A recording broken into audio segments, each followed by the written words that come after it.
ఈ రోజు మా హస్బెండ్ లంచ్ బాక్స్ కి జస్ట్ 1 అవర్ లో ఇన్ని రెసిపీస్ చేసినాను. మార్నింగ్ బ్రేక్ఫాస్ట్ కి దోశ, నేను చేసిన టమోటో చట్నీ ఉంటే అదే సరిపెట్టి ఇంకా ఇక్కడైతే పాలకూర టమోటో పప్పు పెట్టాను. ఇంకా నైట్ లోనే బ్యాళ్ళు, రెడ్ రైస్, మిల్లెట్స్ అని నానబెట్టుకుంటాను అనమాట. త్వరగా ఉడికేస్తాయి మార్నింగ్ అనేసి. అయితే ఒక బాక్స్ లో రెడ్ రైస్ మా హస్బెండ్ లంచ్ బాక్స్ కనమాట, ఇంకొక బాక్స్ లోది మిల్లెట్స్ నాకు ఈ లంచ్ లో కనేసి పెట్టేశాను.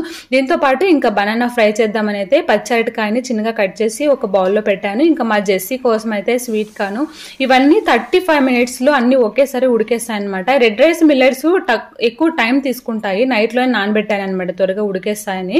ఇక్కడైతే పప్పు ఉడికినింది కదా, మెదిపేసి పోపు పెట్టేసుకున్నా. ఇటే బనానా ఫ్రై చేస్తాను అనమాట. స్టీమ్ చేసుకున్నాం కదా ఆల్రెడీ బనానా.